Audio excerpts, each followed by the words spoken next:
فخرج منها خائفا يترقب እና ነብዩላህ ሙሳ በተሰጣቸው ማስጠንቀቂያና መረጃ መሰረት ወዳውኑ ፍርሃት እየተሰማቸው ታሁን ጠለንዘ ሰላይ በየት በኩል መጣብኝ እያሉ ወደ ግራ ወደ ቀኝ እየተገላመጡ ከከተማ ለመውጣት ቻሉ ማለት ነው። ያኔ መቼም የአላህ ረሱሎች ገና ከልጅነታቸው በተፈጥሯቸው ነብይ አርጎ ነውና የፈጠራቸው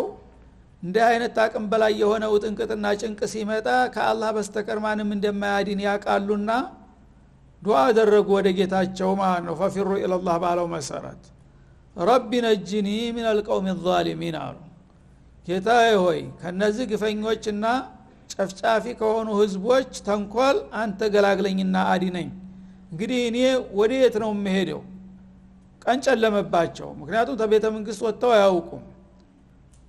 ከተማውን እንኳን ሙሉ በሙሉ አያውቁትም። ምክንያቱም የንጉስ ልጅ እንደፈለገ አንድ መውጣት መግባት አይችልምና ማለት ነው፣ ለጸጥታ ስለሚፈራ። አሁን ግን እዚህ ከተማ የትም ቦታ ቢገቡ ያው ሁሉም ተባባሪ ነው፣ ለፊርዓውን ነው አሳልፎ የሚሰጣቸው። ወጥተው እንዳይሄዱ ደግሞ ወዴት እንደሚሄዱ አያውቁም፣ ሌላ ሀገር መኖሩንም አያውቁም። እንግዲህ ብቻ ወጣት እዚህ ከተማ ነው ያላቸው ሰውየው። ያኔ አላህ ካረዳቸው በስተቀር በሳቸው አቅም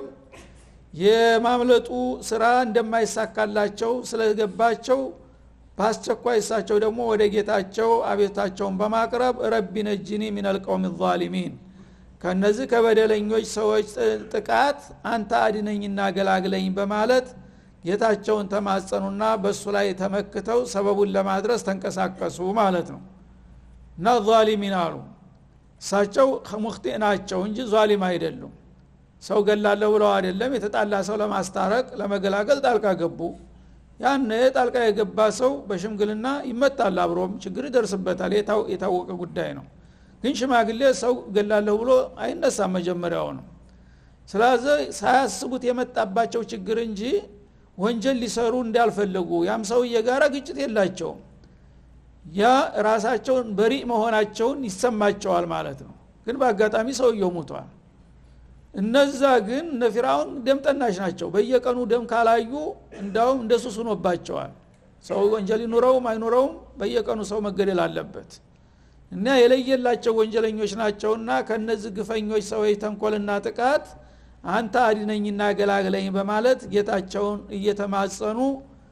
ከከተማ ለመውጣት ተንቀሳቀሱ ባስቸኳይ ማለት ነው። ወለማ ተወጀሀ ተልቃአ መድየን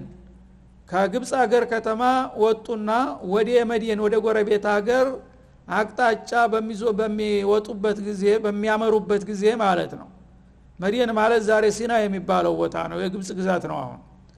እስራኤልና ግብጽ መካከል ያለችው ቦታ መድየን ትባል ነበር። በአሁን ጊዜ ሲና የሚባለው እዛ አካባቢ ያን አካባቢ እነ ፊርዓውን በዛ ዘመን አልተቀለሉትም ነበር ማለት ነው። ተነሱ ግዛት ውጭ ነበር፣ ወደ ፍልስጤም ነበር። እዛ እንደወጡ እንግዲህ አላህ Subhanahu Wa Ta'ala ረዳቸውና እንደሚባለው ሙፈሲሮች እንደሚሉት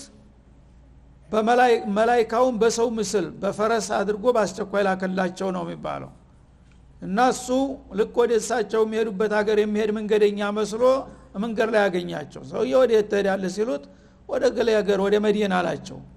እኔም ወደ አንተ ወደዛ ሀገር አብሬ ልሄድ ሲሉት ተከተለኝ አላቸው። መንገድ መሪ ነው አላህ የላከላቸው። እናሱ አቅጣጫውን እንግዲህ በረሃ እንዳይበላቸው፣ በረሃ ምድር በዳ አለ፣ ወደዛ ቢገቡ በቃ ዋጥም ራብ ይገላቸዋል፣ አውሬ ይበላቸዋል። ያ እንዳይሆን አቋራጭ መንገድ ያውቃል። በዛ ይዟቸው ቶሎ መድየን ገባ ሰውየው ማለት ነው። ቃል አሳ ረቢ አየህዲየኒ ሰዋአ ሰቢል አልዋ። እኔ ለጌታዬ ነግሬዋለሁኝ አላህ ጌታ ያመነበትን አይጥልምና የመዳኛውን ቀጥተኛውን መንገድ እንደሚመራኝ ተስፋ አደርጋለሁኝ፣ በሱ ተማምኜ መውጣት አለብኝ በማለት በጌታቸው ተማምነውና ተመክተው ጉዟቸውን ቀጠሉ። እንዳሉትም ትክክለኛውን የመዳኛ መንገድ መራቸውና በቀላሉ ተክልሉ ወጥተው ተፊራውን ግዛት መውጣታቸው ተረጋገጠላቸው ማለት ነው። እና ሳምንት ነው የተጓዙት ይባላል እህል ውሃ ሳያገኙ። ከቤተ መንግስት እንግዲህ ተቀንጦ ኑሮ የተነስቶ አንዲ ሰው ሳምንት ሙሉ እህል ውሃ ሳያገኝ በበረሃ መጠለያ የለ ስንት ፍዳቸውን አዩ ማለት ነው። አላህ ግን ለኸይር ያዘጋጃቸው ነው። ከዚያ እንግዲህ ሲጓዙ ከርመው መድየን የሚባለው አካባቢ መውጣታቸውንም አያውቁም ዝም ብለው መሄድ ብቻ ነው በስጋት ይሄ ፊራውን ግዛት ነው ወይስ ሌላ ሀገር ገብተዋል እሺ ደራው በስጋት ብቻ ቀጥል ይላሉ አንድ ቦታ ሲሄዱ ግን መዲና የሚባለው አካባቢ በደውዮች ውሃ ግመሎቻቸውን ሊያጠጡ ወረፋ ይዘው እየተጠባበቁ ደረሱ በጣም ከያቅጣጫው የመጣ እንግዲህ የጉድጓድ ውሃ አለ የጉድጓድ ውሃው ክዳን አለው ትልልቅ ክዳን ያ ክዳኑ አንዱ ክዳን ብቻ 10 ሰው ነው የሚያነሳው ይባላል ክብደቱ ተረባርቦ አንዱ ጉድጓድ ሲያልቅ ደግሞ ሌላው ጉድጓድ ይከፈታል እንደዛ ያደረጉ ያጠጣሉ ሰው እንደ ጉልበቱ ነው እንግዲህ ያው ቀባኢሎች ስለሆኑ አረቦቹ በየብሔረሰቡ የራሱ ተወካይ ያለው ያሁን ወረፋውን የሚያስከብራለ አንተ አሁን ግባ አንተ አሁን ውጣ እየተባለ በመደዳ ደካማ የሆነ ወደ ኋላ ነው ቀድሞ ቢመጣም ጉልበት ያለው እገሌ ቅደም እየተባለ በዛ መልክ ያጠጣሉ ማለት ነው እዛ ውሃ ላይ እንግዲህ በወረፋ ሰዎች ተቆልኩለው እያሉ ግመልና እንስሳዎች ፍየሎቻቸውን ለማጠጣት እሳቸው ድንገት እዛ ደረሱ ማለት ነው ወለማ ወረደ መድየን የመድየን ውሃ ቦታ ላይ በሚደርሱበት ጊዜ ወጀደ عليه امه من الناس جماعه من الناس ተያቅጣጫው የመጡ ብዙ ሰዎችን አገኙ የከብትረኞችን ማለት ነው ምንድነው ያመጣቸው የስቁን እንስሳዎቻቸውን ውሃ ሊያጠጡ ወረፋ ይዘው ከየቦታው የመጡት ሰዎች ተኮልኩለው ያገኟቸዋል ማለት ነው ወወጀደ من دونهم امرأتين تذودان ከነሱ ፈንጠር ብለው ደግሞ ለየት ብለው ሁለት ሴት ልጆች ልጃገረዶች አሉ እነሱም በጎቻቸውን አግደው ይዘዋል የብቻቸውን እንዳይደባለቁ እንዳይቀላቀሉባቸው ማለት ነው ተዙዳን ማለት ተኩፋኒ አግናመሁማ ለአላ ተختلط بالاغنام القبائل الاخرى ሌሎች ወንዶች ናቸው ጎረምሶች ጉልበተኞች ስለሆኑ ጉልበት ያለው እየቀደመ ይገባል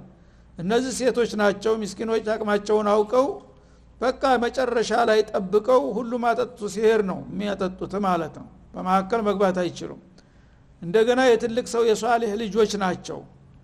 እና አጅነቢ ጋራ ደግሞ እክትላጥ ማረግም የለብንም በጎቻችንም ደግሞ ተደባለቁ ይጠፉብናል በሚል ፈቅ አድርገው ነው የሚጠብቁት ለየት ብለው ነው የቆሙት ማለት ነው ተዙዳኒ ማለት ተምናዓኒ አግናመሁማ በጎቻቸውን ከሌሎች በጎች ጋር እንዳይቀላቀሉና ያለ ወረፋቸው እንዳይገቡ የሚከለክሉና የሚከመክሙ ሆነው ፈንጠር ብለው ቁመው አዩአቸው ማለት ነው እነዚህ ቀደም ብለው እንደመጡ ያቃሉ ሙሳ የአላህ ረሱል ሁሉ ጊዜ በተፈጥሯቸው አዳላን ነው ምን ሚዛን የሚያረጉት እነዚህ ልጆች ቀድመው መጥተዋል ለምን ነው ከኋላ የመጣው ሁሉ እየቀደመ የሚያጠጣው ብሎ አዘኑ በቃ ጉልበት ስለሌላቸው ሴት ስለሆኑ ነው አሉና ሰምባሳቸውን በለለ ጉልበታቸው በዛ ሁኔታ ላይ ሆነው ኸይር ሊሰሩ ይፈልጋሉ ደግሞ እንደገና ሳምንት ሙሉ ውሃ ያልቀመሰ ሰው በባዶ አንጀቱ قال ما خطبكم አሉሃ እነዛ ልጆች ሄዱና እናንተ ልጆች ቀደም ብላችሁ ነው የመጣችሁት እናንተ ግን እንዳመጣጣችሁ ማጠጣን ነበረባችሁ ከኋላችሁ የመጣ ሁሉ ይጠጣል ያለፈ ያጠጣል እናንተ ምን ሆናችሁ ነው ቀድማችሁ ማትገቡት በወረፋችሁ ብለው ይጠይቋቸዋል ማለት ነው እነዛ ልጆች ደግሞ ምን መልሰጡ ቃለታ ላነስቂ እኛማ በዚህ ቦታ ላይ በጎቻችንን ማጠጣት አንችልም አሉ እስከመቼ hatta ይስድረ الرعا እነዚህ በግረኞች ሌሎች ጎረምሶች በሙሉ አጠጥተው በቃን ብለው እስከሚመለሱ ድረስ እኛ መግባት አንችልም አሉ ለምን ሲሏቸው ጉልበተኞች ናቸው እኛ ብንገባ ያው ችግር ያደርሱብናል ስለዚህ ሁሉም አጠጥቶ ሲያበቃ መጨረሻ ባዶ ሲሆንልን ነው ገብተን የምናጠጣው እንጂ እኛ መግባት ስለማንችል አቅመ ደካሞች ስለሆን ለምን ሴቶች ነንና አሉ ከበተሰባችሁ ወንደለም እንደ አሉ መረጃ ላይ ወስዱ ነው ማለት ነው ከበተሰባችን والله የለም አንድ አባት ነበረን አሉ ወአቡና ሸይኹን ከቢር እሳቸው ደግሞ በእድማቸው የገፉ የደከሙ ሽማግሌ ናቸው ዝመተው ምንም ማድረግ አይችሉም ስለዚህ ያው ወንድ ልጅ ስለሌለ በቤት ሚረዳን ስለሌለ አቅማችንን አውቀን በመጨረሻ ጠብቀን ነው የምናጠጣው ብለው ነገሯቸው ይሄ ነገር በጣም ተሰማቸው እነዚህ ሴት ልጆች በረሃ ላይ ቆመው እንዳውም እነዚህ ቀድመን እንርዳቸው ማለት ሲገባ ምን ጨካኝ ህብረተሰብ ነው አረመኔዎች እነዚህን ዛሬ መርዳት አለብኝ ዛሬ እንኳን በዛ አጋጣሚ ይሉና ያ እነሱ ወረፋ ያዙለት ውሃ ምንም ተደግድቆ ምንም መግቢያ የለውም ሌላ በጎን ሌላ የተከደነ ውሃ አለ እሳቸው ሄዱና እንደ ሐሳብ አቀረቡ ለምን እነዚህ ልጆች ከሁላችሁም ቀድመው እንደመጡ አይቻለሁኝ እነሱንስ እንደ ወረፋ እንደ ተረኛ ለምን አትረዷቸውም ለምን አታጠጡም ይሄን ሁሉ ጊዜ ለምንድነው እነሱ የሚጠብቁት ሲሉ እነሱ ደግሞ ለመሳለቅ የማን አስተናጋጅ ነው ባክህ ታዘንክ ለምን አታጠጣላቸው ማለት እኔ ከየት ያጠጣለሁ ሲሉ ይሄው እኮ ውሃ አለ እዚህ ይቀልዱ ማለት ነው እና የተከደነ ውሃ አለ ያ ክዳኑ ትልቅ ወዲ ድንጋ ነው 10 ጎረምሳ ነው ተረባርቦ የሚያነሳው የት አለ ሲሉ እንደዛ አጠገባቸው ያማ ከሆነ ቀላል ነው አሉና ባንድ እጃቸው ብድግ አረጉት ያሰረሰው ሱብሃንአላህ ቆጭ አረጉና አጠጥተው ላኳቸው ልጆችን በጧት መልሰው ከደኑ ያንን ውሃ ማለት ነው ከዛ በኋላ ወዴት እንደሚሄዱ ያቆምሳቸው አሁንም ዛፍ ነበረች እዛ ዛፍ ስር ሄደው ኩርትም አሉና ቁጭ ብለው አንገታቸውን ደፍተው አሁንም ጌታቸው ነውና መሸሻቸው ጌታ ጋር መነጋገር ጀመሩ ማለት ነው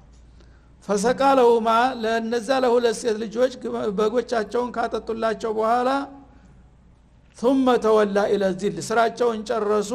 ወደ ዛፏ ጥላ ዘወር ብለው ተቀመጡና فقال رب اني لما انزلت الي من خير فقير አሉ استحياء አደረጉ አላህን ርዝቅ ስጠኝ ይርቦኛል ብሎ መጠየቅ እንደ ሱአል አደብ ቆጠሩት እንግዲህ አንድ ሰው የተራበ ሰው አላሁም እርዝቅኒ ማለት ምንም የሚያስፈራ ነገር አልነበረም ግን የአላህ ረሱሎች ሙአደብ ናቸውና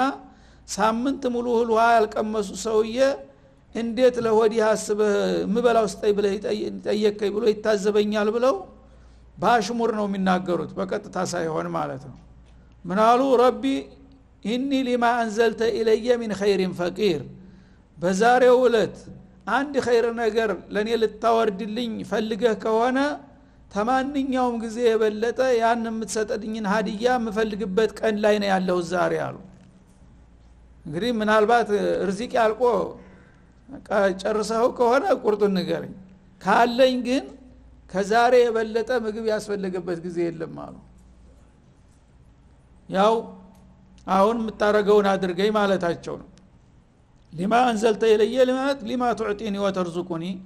ወደኔ የምትልክልኝ ሲሳይ ካለ መቸማ አንተ ርዝቅ ታለኝ መላኩን ታቀበታለህና በጥላትም ሆነ በወዳጅ ሚን ኸይሪን ማለት ሚን ማሊን ሚን ሪዝቂን ማንኛውንም ሲሳይ እኔ የቀረኝ ገና አልጨረስኩኝ ከሆነ ያችን የምትልካትን ነገር ካለፈውም ጊዜ ተሚመጣውም ጊዜ የበለጠ አሁን ታስፈልገኛለችና እሷን ነገር አሁን ብትልካት ጥሩ ነበረ በማለት ባሽሙር መልክ ጠየቁ ማለት ነው ያኔ ይችን ሲሉ ደግሞ በአጋጣሚ እነዛ ልጆች በአካባቢው ነበሩ ሰሙ ሰውየው ችግር እንዳለባቸው ገባቸው ማለት ነው ወዲያው ባስቸኳይ በጎቻቸውን እየነዱ ቤታቸው ደረሱ አሁን ባልተጠበቀ ሰዓት ሲመጡ ሽማግሌው በር ላይ ይጠብቋቸዋል ትልቅ ሰው ናቸው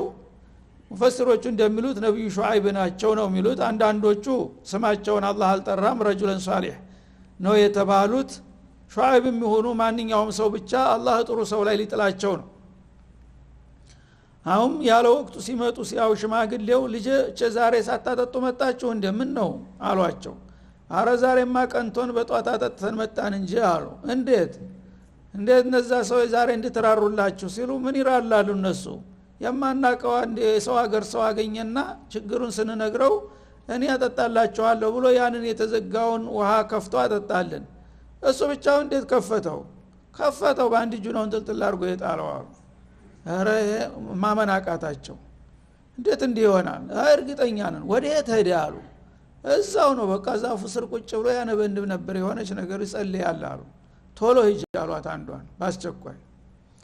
ፈጃቱ ኢህዳሁማ ተምሺ አለ استحياء ይሄን ሰውዬ ማግኘት ተፈልጋለሁኝና ለኛ የዋልክልን ውለታ ወረታ ልንመልስ እንፈልጋለን አባቴ ይሄ ወዳጃችን ሳላስተናግደው ሊሄድ አይገባምና ባስቸኳይ ሄደ ሻምጪ ብሎ ልኮኛል በማለት ባስቸኳይ ሄደ ልትጠራቸው ነው ማለት ነው ስትመጣ አለ استحياء ነው ቁጥብ በሆነ መልክ መጣች ማለት ነው ረጁላን ሷሊህ የደግ ዘር ስለሆነች እሷም ደግ ነበረች ሙእሚና ናት ተገላልጣ ሳይሆን አለባበሷን አስተካክላ በደንብ ተሸፋፍናና ተከናንባ እንዳያያት ሆና ባጠገቡ ጠጋለችና መልእክቱን ነገረቻቸው ማለት ነው። ቃለት ኢነ አቢ የድዑከ ሊየጅዚየከ አጅረ ማ ሰቀይተ ለና ያው ዛሬኛ እንደስተዛሬው እስከማታ ድረስ አንጉላላ በወቅቱ አጠጥታ ስለላከን አባታችን እንዴት መጣችሁ በዚህ ወቅት ሲሉን ነገርናቸው የዋልክልን ውለታ። እሳቸው ደግሞ የዚህ አይነት ወዲያጀን የማስተናገድ ያለብኝ ብለው ናቶሎ ወረታንም ከፍላለሁኝ ብለሽ ጥሪው ብለው ልከውኛል አለች። ይሄ ደግሞ ምክንያቱ ግልጽ መሆኑ አስፈላጊ ነው። ምክንያቱም አንድ ሴት ልጅ የማታቀውን ሰው ናቶሎ ወደ ቤት ለወስድ ይፈልጋለሁ ካለ ሌላ ነገር ነው የሚሆነው፣ ጥርጣሬ ያሳድራል ማለት ነው። ስለዚህ አላማውን ግልጽ አደረገችው። ለኛ ውለታ ውለሃል፣ ያ ውለታህን ደግሞ ለአላህ ብለህም ብትሰራው የኛ አባት ደግሞ ኸይር የዋለላቸውን እንትን መክፈል ይፈልጋሉና አስተዋውቂ ብለውኛል፣ ለዛ ጉዳይ ትፈልጋለህ ብላ ነገረቻቸው ማለት ነው። ፈለማ ጃው እሳቸውም እንግዲህ ዱዓ አድርገዋል፣ ሰበቡን እየጠበቁ ነው ያሉት። ያቺ ዱዓ ተሰምታለች ምናልባት ማለት አወቁና አላንገራገሩም፣ እሺ ብለው ተነስተው ሊሄዱ ነው ማለት ነው። ፈለማ ጃሁ ወደዛ ወደ ተጠሩበት ወደ ተጋበዙበት ቦታ ሲመጡ እዛ ሽማግሌው ጋር ተገናኙ ማለት ነው። ከየት እንደመጡ ምን እንዳጋጠማቸው ወዴት እንደሚሄዱ ተጠየቁ። ወቀሷ عليه القصص እሳቸውም ከመጀመሪያ ጀምሮ ያጋጠማቸውን ነገር ሁሉ ለዚህ ሽማግሌ ላስተናጋጁ ነገሩት በዝርዝር ማለት ነው። እና ወኔ ፊራውን አገር ነው ያደኩት፣ አሁን ባጋጠመኝ ችግር ፊራውን ሊያስገድለኝ ስለፈለገ ነፍስ ያውጭ ብዬ እየሸሸው ነው ያለሁት በሎ ስጋቱን ሲገልጡላቸው ቃለ ላ ተኸፍ አለ ሽማግሌው፣ አይዞህ አትፍራ፣ ነጀውት من القوم الظالمين አሉ። ነፊራውን ዛሊም መሆኑ ሙተፈቅ عليه ነው፣ የቅርቡም የሩቁም ያውቃል። ስለዚህ እነዛ ግፈኞች ጅማ ብትገባ ኑሮ አልቆልህ ነበረ፣ ግን አሁን አልহামዱሊላህ ተነሱ ክልል ከነሱ ግዛት ወጣሃል እኮ። አሁን ያለው መዲን ነው፣ የኛ ሀገር የነፃ ነው፣ ፊራውን አይገዛው። ተዛ ስለወጣ አይዞህ አትፍራ ተረጋጋ አላቸው ሽማግሌ። የመጀመሪያው ትልቅ መስተንግዶ የሆነው አንድ ሰው ፍርሃት ያለበት ሰው ቅልፋ ይወስደው ረፍታ ያገኝ ጭንቀት ነው ሌት ተቀን። ስለዚህ ነጀውተ من القوم الظالمين ከፊራውንና ከባለስልጣኖቹ ከግፈኞችና ከበደለኞቹ ጥቃት እንደ መዳንህን አበስረሃለሁ። ይህ አሁን ያለህበት ክልል የነሱ ግዛት ሳይሆን የጎረቤት ሀገር ነውና ፊራውን እዚህ መጥቶ አንተን የመውሰድ ስልጣን የለውምና አይዞህ ዲናሃል ብሎ ብስራት ነገሯቸው ማለት ነው። ያኔ እነሱ በዚህ ውይይት ላይ ያለች ልጅቷ ደግሞ አላህ የወፈቃት ናትና ጥሩ ሐሳብ ገንቢ ሐሳብ ልታቀርብ ነው ማለት ነው። ቃለት ኢህዲያሁማ ከሁለቱ ሴት ወጣት ልጆች አንዷ ጠጋለችና ወደ አባቷ ያ አበቲ አለች፣ አባዬ እስተእጅርሁ አለኝ። ይሄ ሰውዬ እንግዲህ ሴት ልጆች ናቸው እነሱ በየጊዜው ያው በግረኝነት አሰለችቷቸዋል። አሁን ይሄ ሰውዬ ጉልበተኛ መሆኑ ሩህሩህ መሆኑ ደግ ሰው መሆኑን ባጅ አውቃለች ማንነቱን ማለት ነው። እነሱ ደግሞ አይዟችሁ ለአንድ ሰሞን እንጂ ያው በግረኛ ፈልጌ ቀጥርላችኋለሁ እናንተ ቤታችሁ ተውላላችሁ ምናምን እያሉ ሽማግሌው በየጊዜው እንትን ይሏች ነበር። ያችን እንግዲህ ቃል ኪዳን ተመርኩዛ ምን አለች፣ ያው ሰራተኛ እኮ ቀጥራለሁ ስትለን ነበረ፣ ይሄ ሰውዬ ስራ ያለው አይመስልም እየተንከራተተ ነው በረሃ ለበረሃ እና ይሄን ሰውዬ ለምን አትቀጥርልንም አለቻ። እሷ ለራሷ ጥቅም ነው። አሁን እነ خير من استاجرت القوي الامين ደግሞ መቀጠርህ ካልቀረ የምንቀጥረው ሰው ሁለት ባህሪ ያሟላ መሆን አለበት አለች። አንደኛ አልቀውይ ጉልበተኛ መሆን አለበት። ይሄው 10 ጎረምሳ የሚያነሳው ድንጋይ በአንድ እጁ አንጠልጥሎ ወረወረው አይደለም እንዴ? ይሄ ለኛም ለቤተሰባችንም መከላከያ ይሆንላል፣ ጥለቃት እንኳን አይደርስብንም እኮ እንዲህ አይነት ሰው ብንይዛለች። እሷም በጣም ብልህ ነበረች ማለት ነው። እንደገና ታማኝ ነው አለች። ታማኝነቱን ደግሞ የታወቅሽው በቅጽበት ሲሏት አባቷ በጣም አስገራሚ የሆነ ማረጋገጫ ሰጠቻቸው። ሙሳና ቶሎ ወደ ቤታችን አባቴ ጠርቷል በመትላቸው ጊዜ ወጣት ናት እሷ። አስከትላቸው ስትሄድ ከኋላ ንፋስ የቀሚሷን ጫፍ እንደዚህ ያውለበለበ እግሯ ትንሽ ብቅ ብላ ትታይ ነበር ይባላል። ያችን ማየት አልፈለጉም ሙሳ። ስለዚህ ለው ሰማህት ያ አንቺ ከኋላውኝና እኔ ከፊት ልሄድ እና መንገዱን በመሰተበት ጊዜ በጥጠር እየወረወርሽ ወደ ቀኝ ወደ ግራ ታጠቁምኛለሽ አሏት። ያቺ ነገር ናት እንግዲህ አሚንነታቸውን የጠቆመችው ማለት ነው። እና እንዴት እንደዚህ በካፊር ሙጅተማዕ ነው ያሉት። አሁን እንዲህ አይነት ሰው አጅነቢ ሁን ብሎ ፈልጎ ሳይሆን ያው ሰው ቤቱን የማያውቀው ሰው የሚያውቅ ሰው መምራት ያለ ነው ተኋላ ሆኖ ሊመራ ይባላል እንዴ ያችን በማድረጋቸው ልቧ ገብተዋል እሷም ማለት ነው እና አሚን ነው ያልኩት ተፊት ሆየ ሄድ እግሬን እንኳን ጫፏን ሊያያት አልፈለገም አጅነቢ ስለሆንኩኝ ስለዚህ አንቺ ከኋላ ሆኝና በጢጠር ታመለክችኛለሽ ብሎኛል ከዚህ የበለጠ ታማኝ ሰው አለ እንዴ አለቻቸው ያኔ ሽማግሌውን አሳመነቻቸው ማለት ነው ሽማግሌው ደግሞ ለራሳቸው እንዲህ አይነት እንግዲህ ማተኪያ የሌለው ምርጥ ልጅ ሲመጣ ቸል ማለትና ፍርሷ ማሳለፍ ስለሌለባቸው እሱ እስከሚጠይቃቸውም መጠበቅ አልፈለጉም ማለት ነው ራሳቸው ሊያጩት ነው ሊፈልጉት قال اني اريد ان انكحك احدى ابنتي هاتين እና አንተ ልጅ አሉ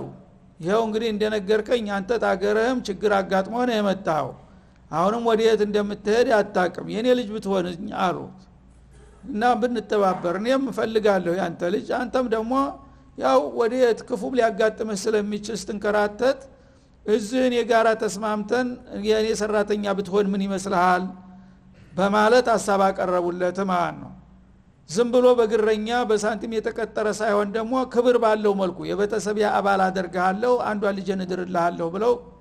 ግልጹን ነገሩት ማለት ነው ኢኒ ኡሪዱ አን ወንከሐከ ኢህዲ ابنتي هاتين ከነዚህ ከሁለት ወጣት ልጆቼ አንዷን የመረጥካትን ልድርልህ ፈልጋለሁኝ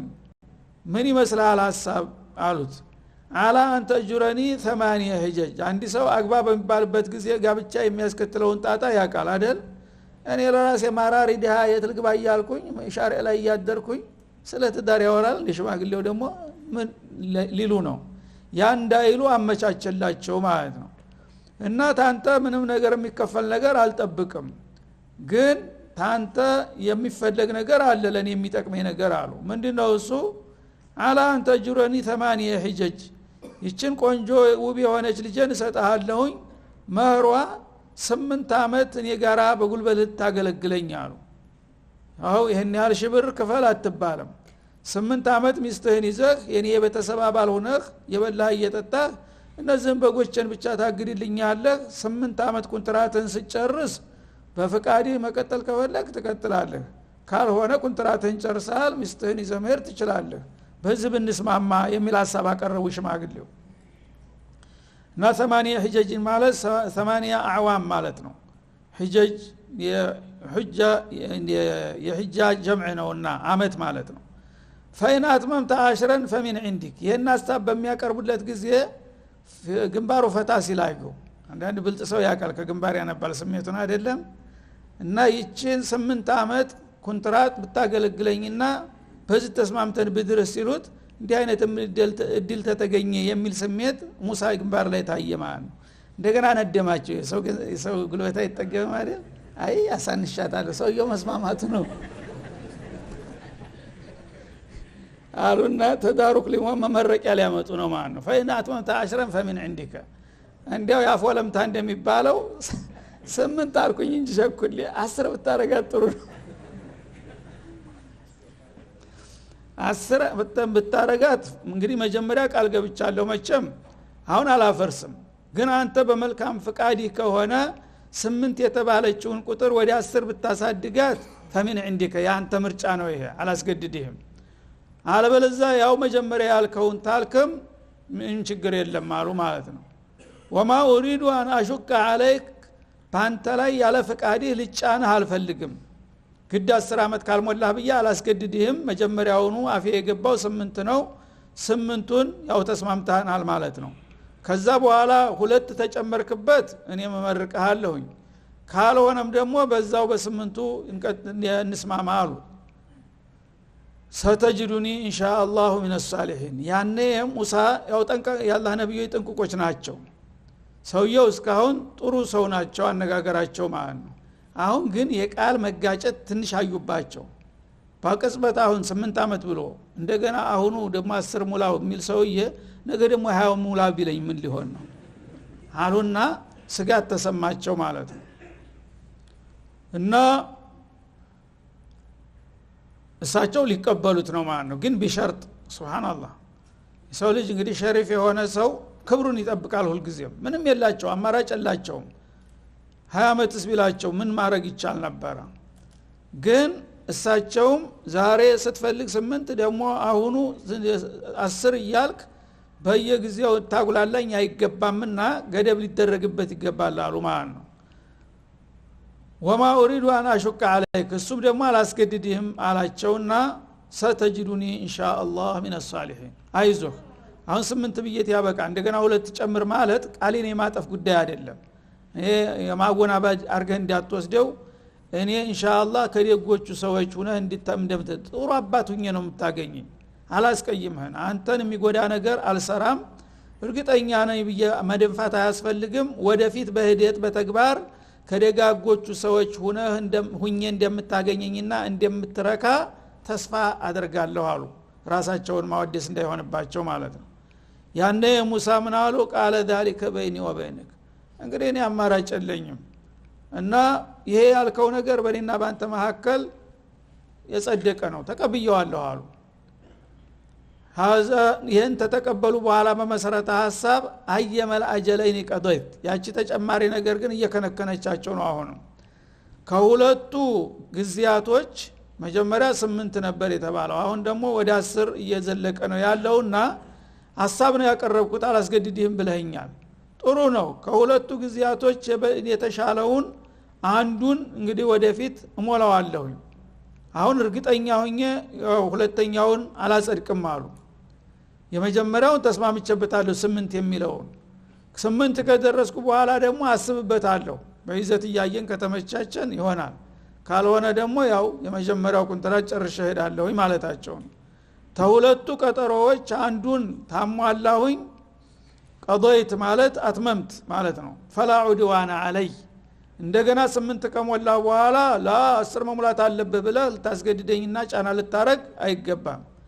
በዚህ እንስማማ አሉት ማለት ነው والله على ما نقول አሁን ይቻላል አለሱ ተሽማግሌው ማለት ነው እንግዲህ በተባባልነው ነገር ታዛቢያችን አላህ ነው አላህ Subhanahu Wa Ta'ala ነው ያለው እኔ ማራሪ ደሃ ነኝ ስደተኛ ነኝ ነገ ጨርሰህ ብትከዳኝስ በምን ይዛሃለሁኝ ግን አላህን አትርሳ አንተና እኔ መሐከል ታዛቢ አላህ ነውና በዚህ እንስማማ አሉት በዚህ ተስማሙና ወዳውኑ ያው አግብተው ስራቸውን ቀጠሉ ማለት ነው አላህ ወፈቃቸው ተፍራውን ቤት እንግዲህ ተንጉስ ቤት ወጥተው ወደ ፍየል እረኝነት ማለት ነው هذا وصلى الله وسلم على النبي وعلى اله